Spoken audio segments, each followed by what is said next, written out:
Dear student, आज के video में हम क्वेश्चन आंसर डिस्कस करेंगे। जो हमारा चैप्टर नंबर 5 है, लॉज ऑफ मोशन, उसके क्वेश्चन आंसर्स जो है हम इसमें डिस्कस करेंगे। तो यहाँ पे हमें एग्जांपल दिया गया है। फर्स्ट एग्जांपल जो हमें गिवन है, एग्जांपल नंबर 1। ये क्वेश्चन इंपॉर्टेंट है और ये क्वेश्चन जो है हमेशा आपका एग्ज़ाम में आता है।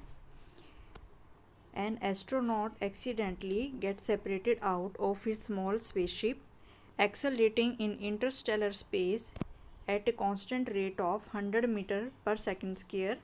What is the acceleration of the astronaut the instant he is outside the spaceship? Assume that there are no nearby stars to exert gravitational force on him.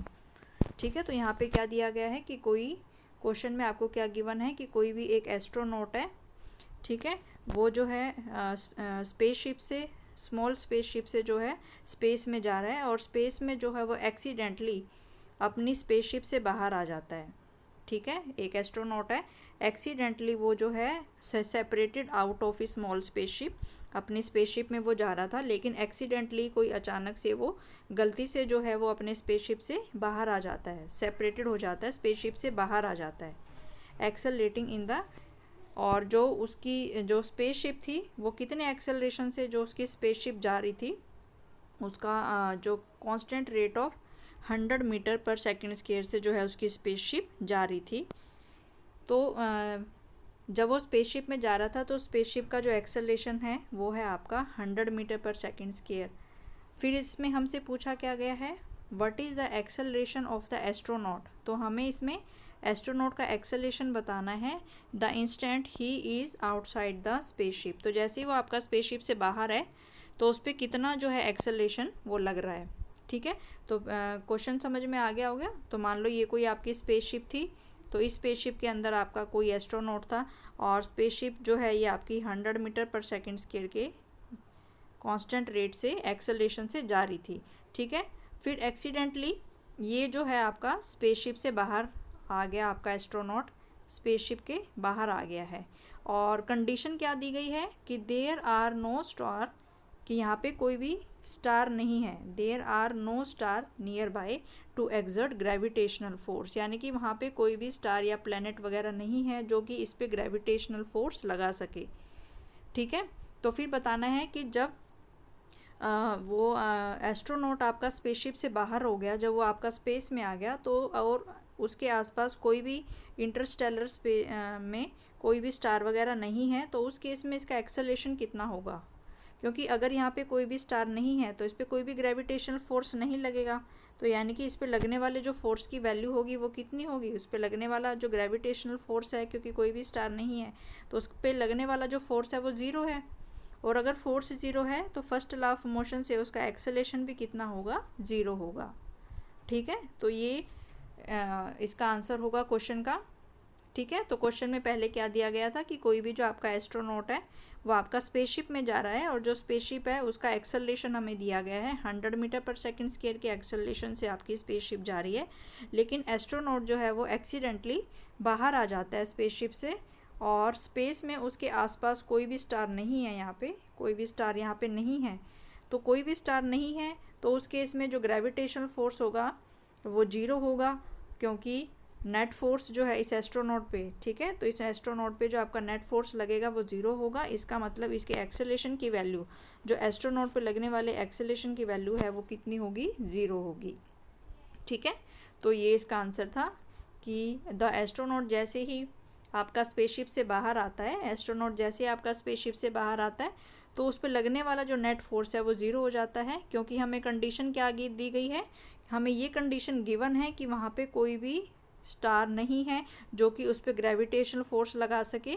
ठीक है, और इसीलिए उस पर जो लगने वाला नेट फोर्स है वो ज़ीरो है और इसीलिए उसका एक्सेलरेशन भी कितना होगा, ज़ीरो होगा, क्योंकि अगर फोर्स की वैल्यू ज़ीरो है तो एक्सेलरेशन की वैल्यू भी कितनी होगी, ज़ीरो होगी, फर्स्ट लॉ ऑफ मोशन से। ठीक है, तो ये क्वेश्चन सभी को समझ आ गया होगा। इंपॉर्टेंट क्वेश्चन है ये और ये हमेशा एग्जाम में आता है आपका 1 मार्क्स में या 2 मार्क्स में। नेक्स्ट क्वेश्चन है the motion of the particle of mass m। Second question given है ये आपको, the motion of a particle of mass is described by Y is equal to U T plus half G T square. ठीक है, तो कोई भी जो particle है वो आपका मूव कर रहा है, तो उसके मोशन की इक्वेशन ये गिवन है आपको, y is equal to U T plus half G T square. तो फिर आपसे क्या पूछा गया है, find the force acting on the particle. तो पार्टिकल पे कितना फोर्स लग रहा है, ठीक है, तो वो हमें बताना है।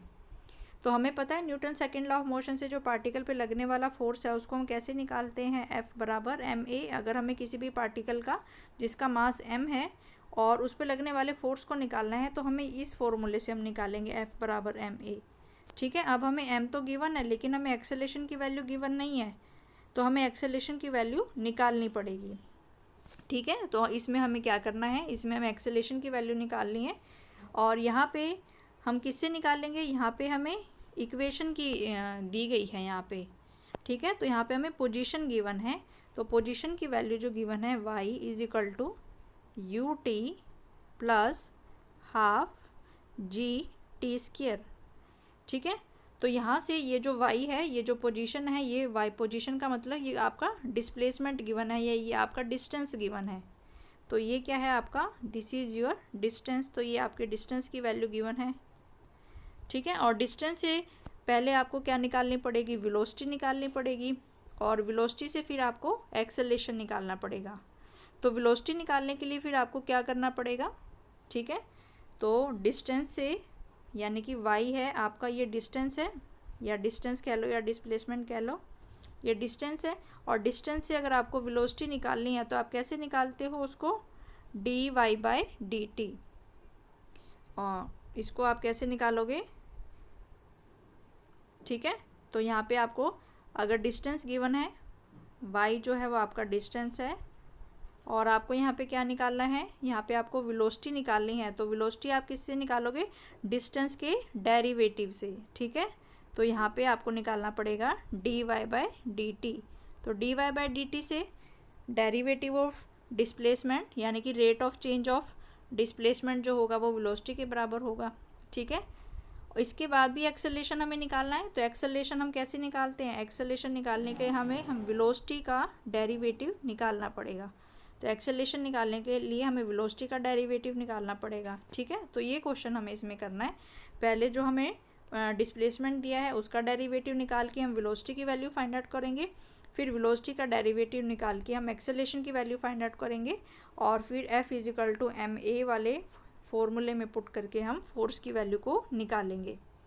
ठीक है, तो y की वैल्यू यहाँ पे क्या गिवन है आपको, y is equal to U T plus half G T square. ठीक है, तो यहाँ पे अगर आप निकालोगे वेलोसिटी, अगर आप निकालोगे तो वेलोसिटी के लिए आपको इसका डेरिवेटिव निकालना पड़ेगा, D Y by D T. ठीक है, तो इसका अगर हम डेरिवेटिव निकालें यू टी, तो यू टी का डेरिवेटिव किसके बराबर आएगा, यू तो कांस्टेंट है, ये एज इट इज़ आ जाएगा, और टी का डेरिवेटिव जो होता है वो 1 होता है। तो यानी कि यू टी को सोल्व करके जो आएगा वो आएगा यू प्लस हाफ, जी भी कांस्टेंट है, इसको भी एज इट इज़ लिख लेंगे, और टी स्क्वायर का करके आएगा, टी स्क्वायर का डेरिवेटिव सोल्व करके आएगा आपका 2t। ठीक है, तो यहाँ से जो है इसको हमने डेरिवेटिव किया, तो u तो आपका कांस्टेंट है, ये एज इट इज़ आ जाएगा, t का डेरिवेटिव यहाँ पे आया 1, तो यहाँ पे आया आपका u प्लस हाफ g, और टी स्क्वायर का डेरिवेटिव आएगा आपका 2t। तो यहाँ से 2 से 2 कैंसिल हो गया, तो वेलोसिटी की वैल्यू निकल गई आपके पास u प्लस जी टी। ठीक है, तो यहाँ से आपने वेलोसिटी की वैल्यू निकाल लिया आपने, velocity is equal to u plus G T. अब एक्सेलरेशन निकालना है आपको, तो जो एक्सेलरेशन की वैल्यू होगी वो किसके बराबर होती है, आपकी D V by D T के बराबर होती है। ठीक है, तो इसको निकालेंगे हम, तो इसका डेरिवेटिव निकालेंगे, ये कांस्टेंट है, कांस्टेंट का डेरिवेटिव आएगा 0 प्लस जी को एज इट इज़ लिख लेंगे, और टी का डेरिवेटिव आएगा आपका 1। ठीक है, तो एक्सेलरेशन की वैल्यू आई आपके पास, एक्सेलरेशन की वैल्यू किसके बराबर आई, जी के बराबर। ठीक है, तो यहाँ पे फिर हमने निकाल लिया कि एक्सेलरेशन की वैल्यू, तो फोर्स की वैल्यू हमसे पूछी है, फोर्स किसके बराबर होता है, m इंटू ए, और ए हमने किसके बराबर निकाला है, जी के बराबर। तो पार्टिकल के ऊपर जो फोर्स लग रहा है उसकी वैल्यू किसके बराबर आ जाएगी, F is equal to M into G के बराबर।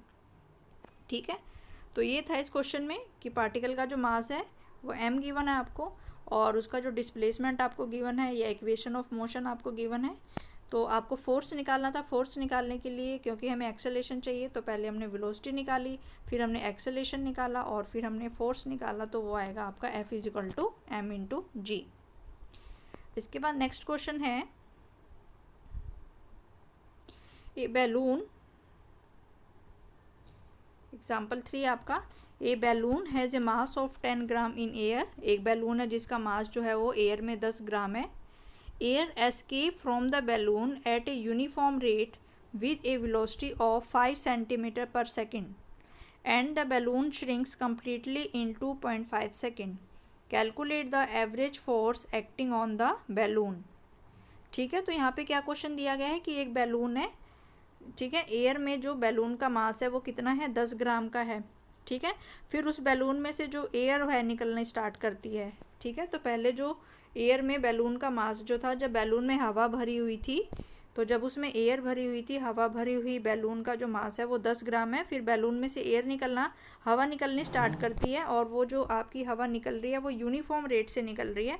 और कितनी वेलोसिटी से आपकी हवा बैलून में से निकल रही है, यूनिफॉर्म रेट दिया गया हमें 5 सेंटीमीटर पर सेकेंड की वेलोसिटी से आपकी हवा बैलून में से निकल रही है। And balloon shrinks completely in 2.5 second. और जो बैलून है वो 2.5 सेकेंड में पूरी गैस जो है उसके अंदर से, पूरी एयर जो है उसके अंदर से निकल जाती है, और बैलून आपका श्रिंक हो जाता है 2.5 सेकेंड में। तो इसमें आपको क्या निकालना है, calculate the force acting on the balloon, कि बैलून पे कितना फोर्स आपका लग रहा है। ठीक है, तो यहाँ पे हमें वेलोसिटी दी गई है, तो यहाँ पे फोर्स के लिए फिर हम कौन सा फॉर्मूला लगाएंगे, यहाँ पे हम rate of change of momentum का फॉर्मूला इसको सोल्व करने के लिए हम लगाएंगे। ठीक है, तो ये क्वेश्चन समझ में आ गया होगा कि पहले जब आपका बैलून में हवा भरी हुई थी, जब बैलून में पूरी हवा भरी हुई थी, तो उसका मास जो था वो 10 ग्राम था। फिर उसमें से हवा निकलनी स्टार्ट होती है, और 2.5 सेकेंड में सारी हवा निकल जाती है। ठीक है, यानी कि 2.5 सेकेंड में बैलून पूरा श्रिंक हो जाता है, सिकुड़ जाता है, सारी हवा निकल जाती है। और जो हवा निकल रही है आपकी, वो कितने रेट से निकल रही है, वो 5 सेंटीमीटर पर सेकेंड के यूनिफॉर्म रेट से निकल रही है। तो हमें ये बताना है कि कितना फोर्स जो है बैलून के ऊपर लग रहा है। ठीक है, तो इसको सोल्व करने के लिए हम कौन सा रूल लगाएंगे कि जो आपका फोर्स होता है वो किसके बराबर होता है, rate of change of momentum के बराबर होता है। Force = rate of change of momentum. ठीक है, तो यहाँ पे मोमेंटम का फॉर्मूला क्या होता है आपका, मोमेंटम जो होता है product of mass into velocity. ठीक है, momentum is the product of mass and velocity, संवेग जिसको हम कहते हैं, तो product of mass and velocity. तो यहाँ पे हम p की वैल्यू पुट कर देंगे, तो ये हो जाएगा आपके पास d/dt ऑफ m/v। ठीक है, क्योंकि हमसे फोर्स पूछा गया है, तो फोर्स जो है वो आपका dp/dt के बराबर होता है, rate of change of momentum. और मोमेंटम जो है आपका that is the product of mass and velocity, कि जो आपका मोमेंटम है वो मास और वेलोसिटी के प्रोडक्ट के बराबर होता है। तो यहाँ पे हमने इसकी वैल्यू रख दी है। अब हम देखेंगे इस वाले क्वेश्चन में कि जो m है, बैलून का जो मास है वो कांस्टेंट नहीं है, लेकिन इसकी जो वेलोसिटी है वो कांस्टेंट है। तो इस वाले स्टेप को ध्यान से देखना है, ये इस क्वेश्चन का मेन स्टेप है कि जब हम d/dt ऑफ m/v निकालेंगे, ठीक है, तो जो बैलून का मास है, बैलून का मास वो कांस्टेंट नहीं है। बैलून का मास जो है वो कांस्टेंट नहीं है, क्योंकि बैलून का जो मास एयर में पहले वो 10 ग्राम था, फिर बैलून जो है वो पूरा सिकुड़ जाता है। तो बैलून का मास जो है वो कांस्टेंट नहीं है। लेकिन यहाँ पे क्या चीज़ कांस्टेंट है, यहाँ पे वेलोसिटी आपकी कांस्टेंट है, क्योंकि वेलोसिटी जो है वो आपको यूनिफॉर्म रेट से गिवन है कि वेलोसिटी जो है उसका यूनिफॉर्म वेलोसिटी है 5 सेंटीमीटर पर सेकेंड, ना वो इंक्रीज़ हो रही है ना वो डिक्रीज़ हो रही है। इसका मतलब वेलोसिटी जो है यहाँ पे कांस्टेंट है। तो ये चीज़ हमें जब डेरिवेटिव हम निकालेंगे, ये चीज़ हम ध्यान में रखेंगे कि जो बैलून का मास है वो कांस्टेंट नहीं है, लेकिन जो बैलून की वेलोसिटी हमें गिवन है, एयर की जो वेलोसिटी है वो कांस्टेंट है। तो जैसे हम इसमें फिर d/dt ऑफ m/v निकालेंगे, ठीक है, तो वेलोसिटी कांस्टेंट है, इसको हम बाहर लिख लेंगे। तो जो वेलोसिटी कांस्टेंट है इसको हम ऐसे भी लिख सकते हैं v × dm/dt। ठीक है, क्योंकि वेलोसिटी कांस्टेंट है इसीलिए हमने इसको ब्रैकेट से बाहर लिख लिया। और वेरिएबल कौन सा है, वेरिएबल हमारे पास है मास, तो डेरिवेटिव हम किसका निकालेंगे, यहाँ पे डेरिवेटिव हम मास का निकालेंगे।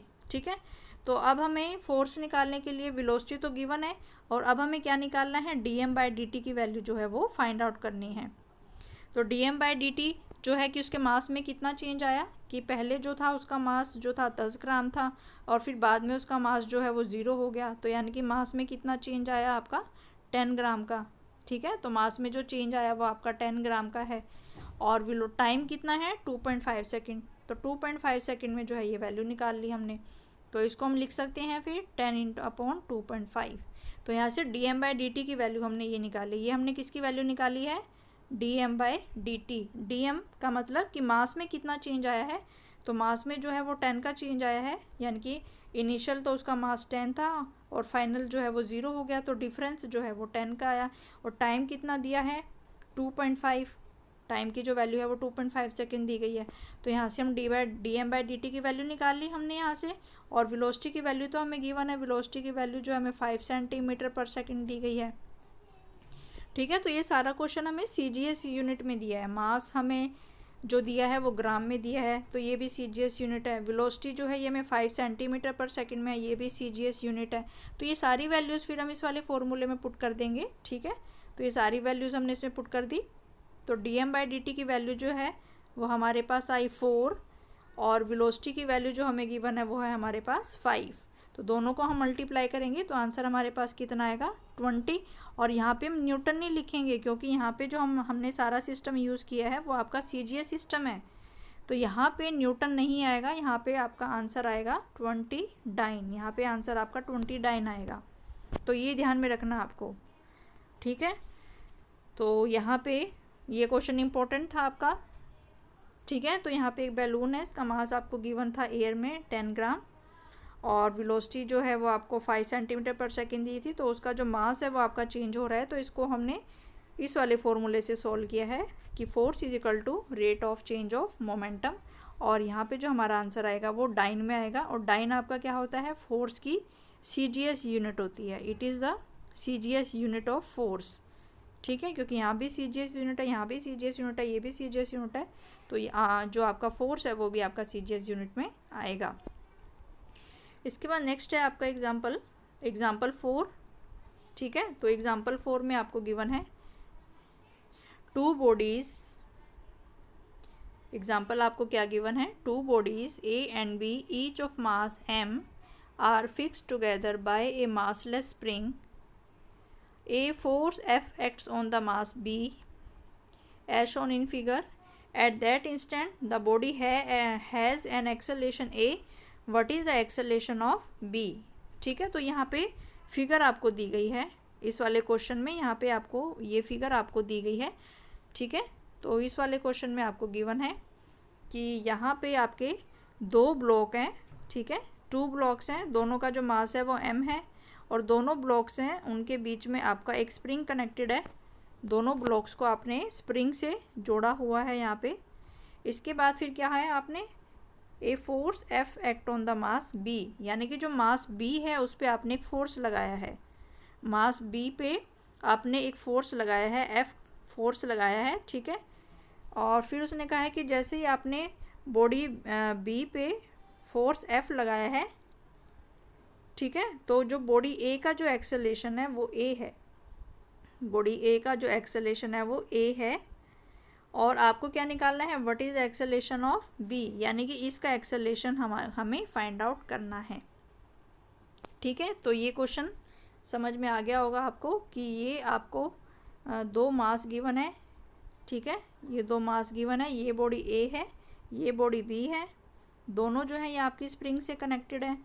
ठीक है, फिर जैसे ही आप इस पर फोर्स F लगाते हो तो जो बॉडी A का जो एक्सेलेरेशन है वो A है, और आपको बॉडी B का एक्सेलेरेशन निकालना है। तो हमने मान लिया कि जो बॉडी B का एक्सेलेरेशन है वो A डैश है।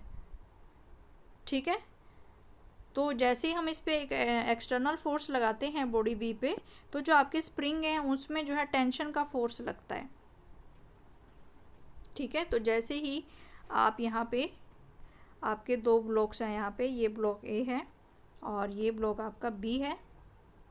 ठीक है, तो जैसे ही ये आपकी स्प्रिंग है, स्प्रिंग से कनेक्टेड है, तो जैसे ही आप इस पर F फोर्स लगाते हो, ठीक है, तो ये जो आपका ब्लॉक बी है, ये ब्लॉक बी आपका स्प्रिंग पे एक टेंशन लगाता है इस तरफ, इस पे एक टेंशन लगती है, यानी कि इस पे एक फोर्स लगता है।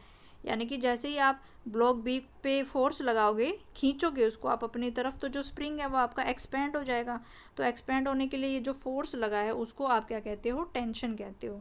जो उसमें खिंचाव है उस खिंचाव को आप क्या कहते हो, टेंशन कहते हो। ठीक है, तो यानी कि ये वाला जो ब्लॉक है ये इस स्प्रिंग पे जो खिंचाव लगाएगा वो इस साइड में होगा। इसके बाद ये वाला जो ब्लॉक बी है, ये ब्लॉक बी जो स्प्रिंग पे खिंचाव लगाएगा वो आपका इस साइड में होगा, टेंशन टी, जिसको हम टेंशन टी कहते हैं। तो टेंशन को हम हिंदी में खिंचाव भी कहते हैं। ठीक है, तो ये आपको देखना था, यहाँ पे एक बार मैं फिर से बता देती हूँ। तो ये अगर आपका ब्लॉक ए है, ये ब्लॉक बी है आपका। ठीक है, तो जैसे ही आप इस पे फोर्स लगाते हो इसको, तो ये जो आपकी स्प्रिंग है ये आपकी खिंचाव हो जाता है इसमें, तो टेंशन इसमें लगती है। तो ये जो ब्लॉक बी है, ये ब्लॉक बी जो है इसमें टेंशन जो लगाएगा वो इसमें लेफ़्ट साइड में होगी, और ये जो ब्लॉक ए इस स्प्रिंग पे जो फोर्स लगाएगा, टेंशन फोर्स लगाएगा, टेंशन लगेगी, वो इस डायरेक्शन में होगी। ठीक है, तो अब हमें इसमें इक्वेशन ऑफ मोशन निकालनी है। तो इसमें हमें जो ए का एक्सेलेरेशन है वो हमें, बॉडी ए का जो एक्सेलेरेशन है वो ए गिवन है, तो हमें बॉडी बी का एक्सेलेरेशन निकालना है, उसको हमने क्या मान लिया, ए डैश मान लिया यहाँ पे। ठीक है, अब हमें इक्वेशन ऑफ मोशन लिखनी है यहाँ पे। ठीक है, तो यहाँ पे अगर हम इसको ग्राफ को दोबारा बनाएं, इसको ध्यान से देखना है आपको कि इक्वेशन ऑफ मोशन जो है आप उसमें कैसे लिखोगे। तो यहाँ पे आपने फोर्स एफ लिखा है, ये बॉडी बी है, ये बॉडी ए है आपकी, इसका एक्सेलेरेशन है आपका ए, और इसका एक्सेलेरेशन है आपका ए डैश, जो कि आपको फाइंड आउट करना है। तो ये टेंशन जो है ये आपकी लेफ़्ट साइड में है, और ये जो बॉडी ए आपकी स्प्रिंग पर टेंशन लगा रही है वो आपकी राइट साइड में है। तो अगर हम इसको में देखें, ये ए डैश है, तो अगर हम इसमें देखें, इसके लिए सिर्फ इतनी कंडीशन अगर आप देखो, ठीक है, तो यहाँ पे फोर्स किसके बराबर होता है, F is equal to M A. ठीक है, लेकिन इस बॉडी बी पे अगर हम देखें दो फोर्स लग रहे हैं, तो एफ वाला फोर्स है राइट साइड में और टेंशन वाला फोर्स है आपका लेफ्ट साइड में। तो इफेक्टिव फोर्स कितना होगा, एफ माइनस टी, क्योंकि वो राइट साइड में जा रही है। तो फोर्स को हम क्या लिखेंगे, एफ, इफेक्टिव फोर्स होगा आपका F minus T is equal to, तो फोर्स किसके बराबर होता है, एम ए। तो इसका मास कितना है, एम ही दिया है, और बॉडी बी का जो एक्सेलेरेशन है वो कितना है आपका ए डैश। ठीक है, तो एक इक्वेशन आपकी बन गई, F minus T is equal to M A dash, क्योंकि यहाँ पे ये आपकी राइट साइड में है, ये लेफ्ट साइड में है। तो जो इफेक्टिव फोर्स होगा वो एफ माइनस टी होगा, और वो किसके बराबर होगा, मास इनटू एक्सेलेरेशन। तो मास है एम और एक्सेलेरेशन आपका ए डैश, जो कि फाइंड आउट करना है। अब हम इसके लिए लिखेंगे सेम इक्वेशन ऑफ मोशन जो है हम बॉडी ए के लिए लिखेंगे। ठीक है, तो यहाँ पे जो हम देख रहे हैं कि ए की फोर्स है राइट साइड में, लेफ्ट साइड में कोई फोर्स नहीं है। बॉडी ए पे ए की फोर्स लग रहा है जो कि टेंशन का है, स्प्रिंग के टेंशन का है। ठीक है, तो ये किसके बराबर आ जाएगा, इसको भी हम कैसे लिखेंगे, एफ बराबर एम ए। तो यहाँ पे ए की फोर्स है, कौन सा फोर्स है, ये टी फोर्स है। तो ये हो जाएगा आपका T is equal to M into A, और मास कितना गिवन है, एम ए है, और एक्सेलेरेशन कितना है, ए। तो ये हो जाएगा आपका टी बराबर एम ए। तो ये दो इक्वेशन आ गई आपके पास। ठीक है, तो हम इनको नोट कर लेते हैं। तो पहली इक्वेशन हमारे पास आई F minus T is equal to M A dash, और दूसरी इक्वेशन आई हमारे पास टी बराबर एम इंटू ए। तो इसमें हम पुट कर लेंगे। ठीक है, तो ये आ गई आपके पास M A dash is equal to F minus T. ठीक है, तो यहाँ पे हमें ए डैश की वैल्यू निकालनी है। तो यहाँ पे हम टी की जगह एम ए पुट कर देंगे, टी की जगह हम एम ए पुट कर देंगे। ठीक है, और यहाँ से एम कॉमन ले लेंगे, और हम यहाँ से एक्सेलेरेशन की वैल्यू को निकाल लेंगे। ठीक है, तो इसको सॉल्व करके, ये इक्वेशन आप इसको सॉल्व करोगे, और सॉल्व करके जो आपकी एक्सेलेरेशन की वैल्यू आएगी, कि जो बॉडी बी का जो एक्सेलेरेशन है। ठीक है, तो ये दो इक्वेशंस हमने निकाली थी। इस इक्वेशन को हमने निकाला F minus T is equal to M A dash, और इसको हमने निकाला टी बराबर एम ए। तो दोनों को सॉल्व करके, ठीक है, टी बराबर एम ए की वैल्यू इसमें पुट करके जो आपके एक्सेलेरेशन की वैल्यू आएगी, इसके एक्सेलरेशन ए डैश की वैल्यू हमें निकालनी थी बॉडी बी की, वो आएगी आपकी F/m माइनस ए। ठीक है, तो ये इंपॉर्टेंट क्वेश्चन है, इसमें बताया है कि कैसे आप सेकंड इक्वेशन ऑफ मोशन का यूज़ करोगे। ठीक है, तो ये क्वेश्चन आपको ध्यान से करने हैं, ध्यान से इनकी प्रैक्टिस करनी है। इसके बाद नेक्स्ट क्वेश्चन इसमें गिवन है, a bullet of mass 0.04 kilogram moving with a speed of 90 metre per second enters a heavy wooden block and is stopped after a distance of 60 centimeter. What is the average resistive force exerted by the block on the bullet? तो यहाँ पे क्या given है कि एक bullet है और bullet का जो मास है वो 0.04 किलोग्राम का बुलेट का मास है, यानी कि आपने एक फायर किया है और फायर करने से जो आपकी बुलेट है, बुलेट जो निकली है उसका मास आपका 0.04 किलोग्राम है, और वो कितनी स्पीड से जा रही है आपकी बुलेट, वो 90 मीटर पर सेकंड की स्पीड से जा रही है। और वो किस में टकरा रही है, वो आपके एक हैवी वुडन ब्लॉक में, एक लकड़ी के ब्लॉक के साथ वो टकराती है, और लकड़ी के ब्लॉक में 60 सेंटीमीटर ट्रैवल करने के बाद वो आपकी रुक जाती है। ठीक है, तो what is the average resistive force exerted by the block, तो आपको निकालना है कि कितना फोर्स जो है वो ब्लॉक लगा रही है बुलेट के ऊपर, कितना फोर्स आपकी ब्लॉक लगा रही है बुलेट के ऊपर। तो इसमें गिवन है, ठीक है, कि कोई भी जो आपकी बुलेट है वो जा रही है और वो किससे टकराती है, वो एक लकड़ी के बॉक्स से टकराती है, और लकड़ी के बॉक्स तक वो अंदर कितना चलती है, वो 60 सेंटीमीटर चलती है। और 60 सेंटीमीटर चलने के बाद पहली इसकी स्पीड कितनी थी, बुलेट की जो पहली स्पीड थी, अगर हम उसको इनिशियल स्पीड लिखें वो कितनी है आपकी 90 मीटर पर सेकंड। ठीक है, और ब्लॉक के अंदर 60 सेंटीमीटर जाने के बाद वो रुक जाती है, यानी कि उसकी फाइनल वेलोसिटी कितनी हो जाती है, 0 मीटर पर सेकंड। ठीक है, तो इस क्वेश्चन में हमें ये दिया गया है कि कोई भी जो बुलेट है उसका मास हमें गिवन है 0.04 किलोग्राम, और वो इनिशियल वेलोसिटी उसकी गिवन है कि वो जो है 90 मीटर पर सेकंड की स्पीड से चलती है और एक लकड़ी के बॉक्स से टकराती है, और लकड़ी के बॉक्स में 60 सेंटीमीटर जाने के बाद वो रुक जाती है, यानी कि उसकी वेलोसिटी जो है वो 0 हो जाती है। तो आपको बताना है कि ये जो ब्लॉक है बुलेट के ऊपर कितना फोर्स लगाएगा। तो सेम फोर्स निकालने के लिए हमें क्या चाहिए, m इंटू ए। फोर्स निकालने के लिए हमें क्या चाहिए, m इंटू ए चाहिए। तो m की वैल्यू तो हमें गिवन है, बुलेट का मास हमें गिवन है, ले फिर हमें बुलेट के एक्सेलरेशन को निकालना पड़ेगा। ठीक है, तो बुलेट के एक्सेलरेशन को निकालने के लिए फिर हम इसमें इक्वेशन ऑफ मोशन का इस्तेमाल करेंगे। ठीक है, तो यहाँ पे जो बुलेट की जो इनिशियल वेलोसिटी है वो हमें कितनी गिवन है, u की वैल्यू जो है वो आपकी 90 लिख रही हूँ मैं यहाँ पे, 90 मीटर पर सेकंड है, और जो फाइनल वेलोसिटी है वो आपकी 0 है। तो इसमें हम थर्ड इक्वेशन ऑफ मोशन का यूज़ करेंगे, क्या है आपकी वो v² minus u² is equal to 2as। ठीक है, और अब हम चेक कर रहे हैं कि कौन सा सिस्टम जो है हमें वो SI में दिया हुआ है, कौन सा जो है वो CGS में दिया हुआ है। तो यहाँ पे जो है आपकी v की वैल्यू तो 0 हो जाएगी। ठीक है, और आपके पास ये तो 0 हो जाएगा, और आपके पास बचेगा minus u² is equal to 2as। तो यहाँ से आप एक्सेलरेशन की वैल्यू निकाल लोगे, तो एक्सेलरेशन की वैल्यू आपकी किसके बराबर होएगी, minus u² divided by 2s।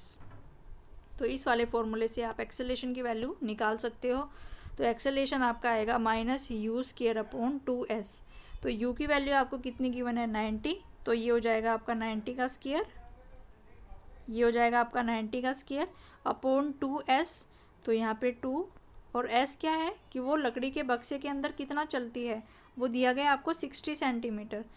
ठीक है, वो गिवन है आपको 60 सेंटीमीटर, ये सेंटीमीटर में है, बाकी सारी चीज़ें जो हैं वो आपकी SI सिस्टम में गिवन है, और डिस्टेंस जो है ये आपका 60 सेंटीमीटर है। तो आप इसको 100 से डिवाइड करोगे और ये आएगा आपका 0.6 मीटर।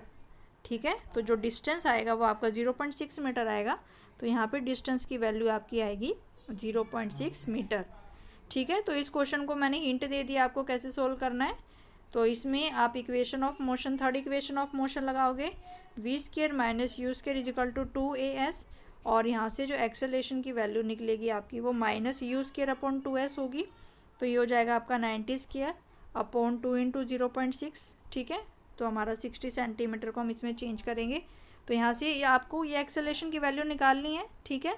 और एक्सेलरेशन की वैल्यू निकालने के बाद फिर आपको फोर्स तो निकालना सिंपल है, तो फोर्स आप निकाल लोगे यहाँ पे m/a।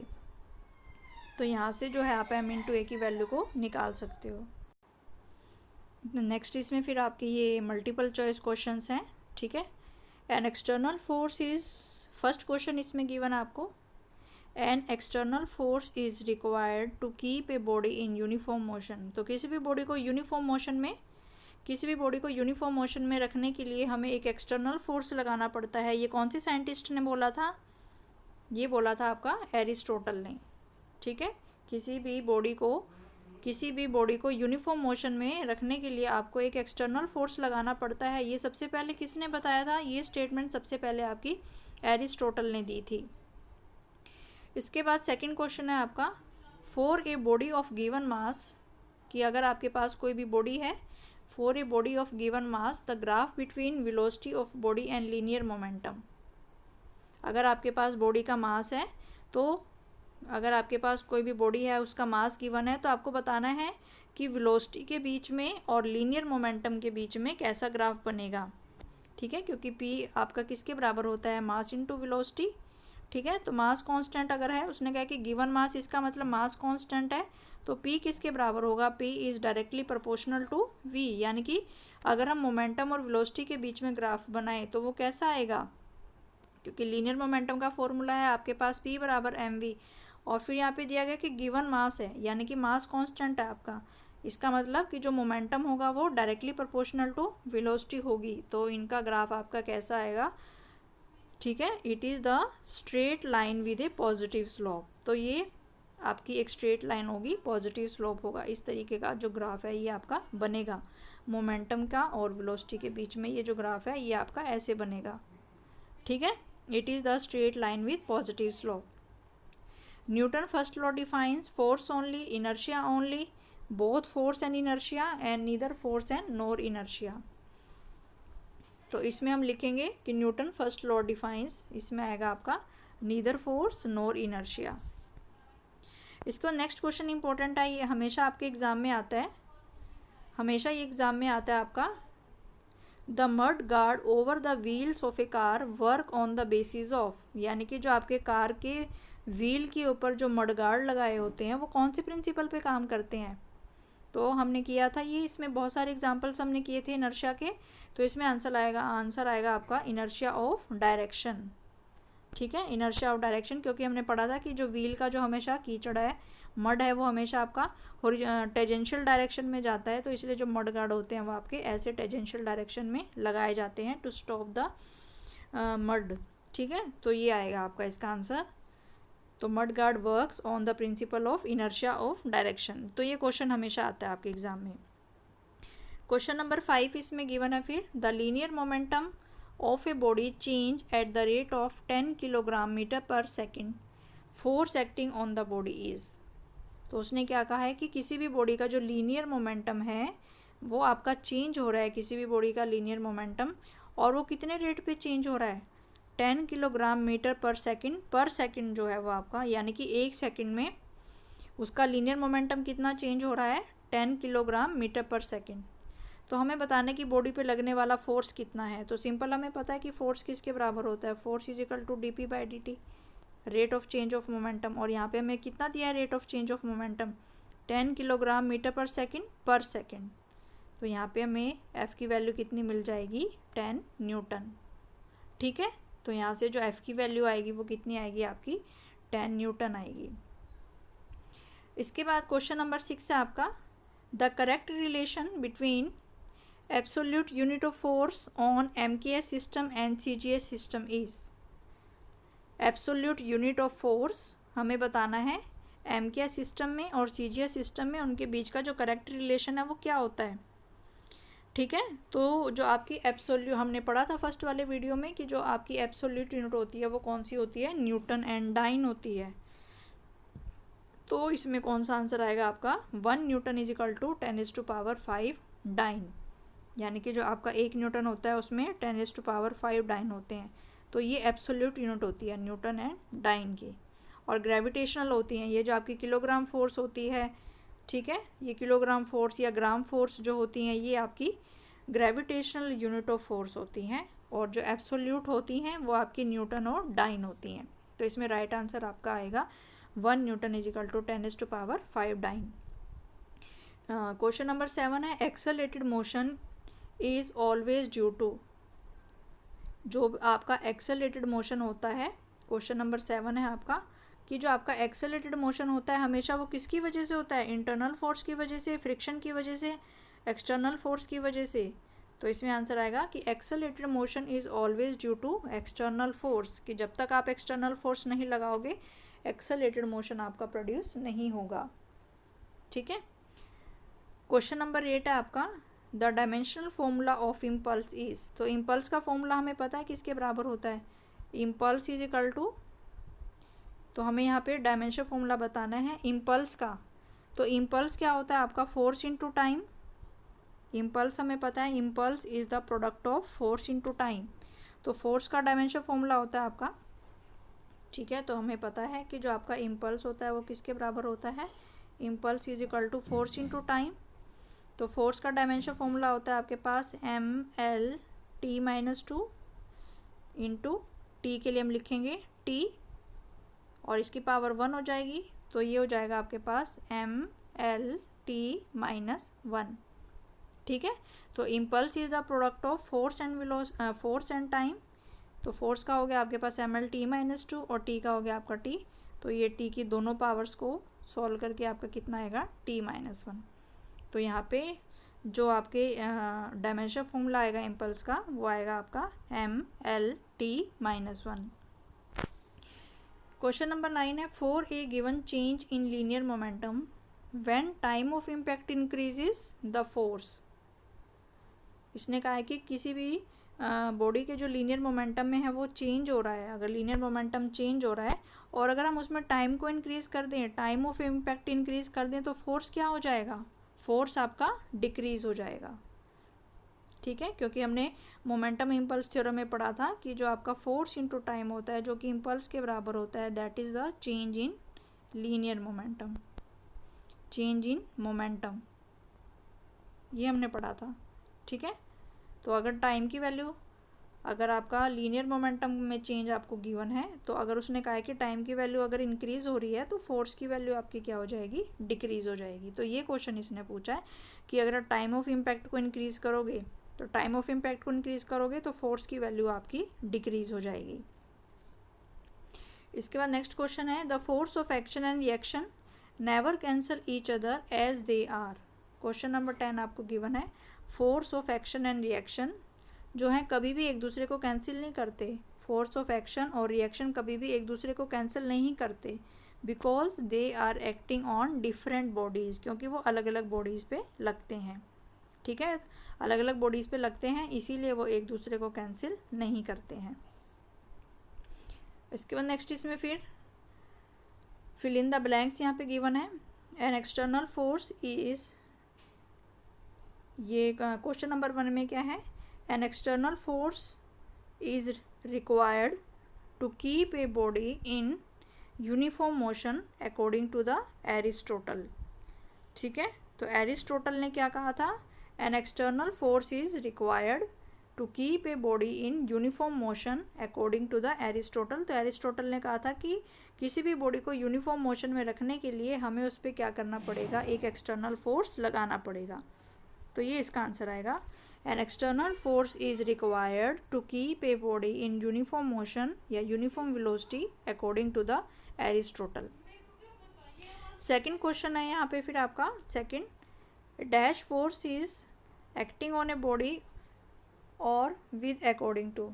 ठीक है, तो फिर यहाँ पे आएगा आपका सेकंड में no force is acting on a body in rest और in motion with uniform velocity according to the Galileo. ठीक है, तो सेकंड में आंसर आएगा आपका no net force acting on a body in rest और in motion with uniform velocity according to the Galileo। तो Aristotle ने क्या कहा था कि किसी बॉडी को यूनिफॉर्म मोशन में या यूनिफॉर्म मोशन में रखने के लिए हमें एक एक्सटर्नल फोर्स लगाना पड़ेगा, लेकिन गैलीलियो ने कहा कि no net force acting on a body in motion और rest with a uniform velocity according to the Galileo. इसके बाद थर्ड क्वेश्चन है आपका, linear momentum of the body is defined as. तो लीनियर मोमेंटम हमें पता है it is the product of mass and velocity. तो linear momentum is defined as the product of mass and velocity. ठीक है, तो क्वेश्चन नंबर 4 है आपका, the net force on a body is equal to, the net force on a body is equal to dash and dash. तो net force क्या होता है आपको, force is equal to M A होता है। तो net force on a body, question number 4 का क्या आंसर आएगा, the net force on a body is equal to the product of mass and acceleration. ठीक है, तो net force acting on the body is the product of mass and acceleration. Question number 5 है, the acceleration of a body can be dash only if dash. तो इसमें आएगा the acceleration of a body can be non zero, the acceleration of a body can be non zero.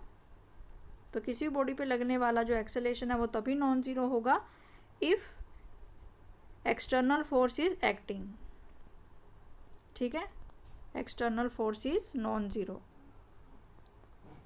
तो किसी भी body का जो acceleration है वो तभी आपका नॉन ज़ीरो हो सकता है जब उस पर लगने वाला जो एक्सटर्नल फोर्स है, नेट एक्सटर्नल फोर्स है, वो क्या है आपका नॉन ज़ीरो है।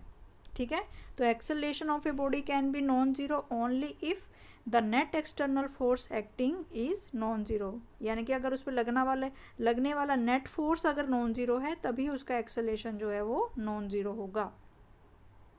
क्वेश्चन नंबर 6 है, the inability of a body to change its state of rest or motion is called inertia of the body. ठीक है, to the inability of a body to change its state of rest, the ability of a body to change its state of rest or motion is called inertia of body. तो यहाँ पे आएगा कि वो आपकी inertia होती है। Question number 7 है, 1 Newton is the force, 1 Newton is that force, 1 Newton is that force which produces an acceleration of 1 meter per second square in a body of mass 1 kilogram. ठीक है, तो 1 Newton is that force which produces an acceleration of 1 meter per second square in a body of mass 1 kilogram. The impulse of a force, question number 8 है आपका, the impulse of a force is the, अभी हमने किया the impulse of a force is the product of force and time, force and time during which the impact of force last. कौन सा time है ये, it is the time during which impact last. जितने time तक आपका force का impact रहता है उतने टाइम तक जितना फोर्स लगता है उसको हम इम्पल्स कहते हैं। तो impulse is the product of force and time and it is the time during which impact last. इसके बाद है question number 9, in an isolated system the sum of linear momentum in an accelerated system, the sum of linear momentum is constant and is not affected by external force, and is not affected by mutual interaction, and is not affected by mutual interaction of action and reaction. ठीक है, तो question number 9 में क्या है, इन an isolated system, कि कोई भी अगर आपका आइसोलेटेड सिस्टम है, आइसोलेटेड सिस्टम आपका ऐसा सिस्टम होता है जिसपे लगने वाला नेट एक्सटर्नल फोर्स जो है वो ज़ीरो होता है। तो in an isolated system the sum of linear momentum is always constant and it is not affected by mutual interaction of action and reaction. ठीक है, तो ये किससे, जो आपका लीनियर मोमेंटम है हमेशा वो आपका कांस्टेंट होता है आइसोलेटेड सिस्टम में, और वो किस चीज़ से अफेक्ट नहीं करता, वो उनके बीच में जो एक्शन एंड रिएक्शन होता है, एक्शन और जो रिएक्शन होता है उनसे, उनको हम म्यूचुअल इंटरेक्शन कहते हैं और उससे वो अफेक्ट नहीं होता। ये हमने प्रूफ भी करके दिखाया है, ठीक है, ये हमने प्रूफ भी करके दिखाया आपका। तो लास्ट इसमें दिया गया है आपका burnt out speed of a rocket is, burnt out speed of a rocket is that speed when whole fuel is burnt up, whole fuel is burnt up, ठीक है। तो बर्नट आउट स्पीड रॉकेट की, आपकी burnt out speed आपकी वो वाली speed होती है जब पूरा फ्यूल जो है वो आपका बर्नट अप हो चुका है, उसको हम burnt out speed of rocket कहते हैं, ठीक है। तो इसमें इस वाले वीडियो में हमने ये क्वेश्चंस किए, ठीक है। हमने एस्ट्रोनॉट वाला क्वेश्चन किया कि जैसे वो स्पेसशिप के अंदर है तो उसका acceleration 100 metre per second square है, और जैसे ही वो आपका स्पेसशिप से बाहर आ जाता है तो उसका एक्सेलेरेशन आपका 0 हो जाता है, क्योंकि वहाँ पे कोई भी एक्सटर्नल नहीं है उस पर एक्सटर्नल ग्रेविटेशनल फोर्स लगाने के लिए। सेकेंड क्वेश्चन में हमने किया कि कोई भी इक्वेशन ऑफ मोशन आपको गिवन है तो उससे हम एक्सेलेरेशन कैसे निकालेंगे और फोर्स की वैल्यू कैसे निकालेंगे। ऐसे ही थर्ड क्वेश्चन में हमने किया कि कोई भी जो बैलून है एयर में तो वो 10 ग्राम का है, लेकिन 2.5 सेकंड में वो कम्प्लीटली आपका श्रिंक हो जाता है और उसमें कितना फोर्स आपका लग रहा है, तो ये क्वेश्चन हमने डिस्कस किया। इससे नेक्स्ट क्वेश्चन में हमने देखा कि कोई भी जो आपके 2 ब्लॉक्स हैं आइडेंटिकल मास के हैं और अगर हम उस पर एक्सटर्नल फोर्स लगाते हैं तो इसके एक्सेलेरेशन की वैल्यू हमने फाइंड आउट की है। इसके बाद ये बुलेट वाला क्वेश्चन हमने किया कि बुलेट अगर आपकी वुडन ब्लॉक के साथ टकराती है तो वो जो है आपकी रुक जाती है, तो ब्लॉक पे कितना, ब्लॉक जो है बुलेट के ऊपर कितना फोर्स लगा रहे हैं। इसके बाद फिर हमने ये MCQs जो हैं ये डिस्कस किए हैं और जो फिल इन द ब्लैंक्स है ये हमने डिस्कस किए हैं। तो डियर स्टूडेंट, ये सारे क्वेश्चन जो हैं जब तक आप खुद से रीडिंग नहीं करोगे, प्रैक्टिस नहीं करोगे, रिटन प्रैक्टिस और रीडिंग की प्रैक्टिस अगर आप नहीं करोगे तो ये बहुत इंपॉर्टेंट है आपके लिए। आई होप सभी को बहुत अच्छे से समझ में आ गया होगा। Thank you.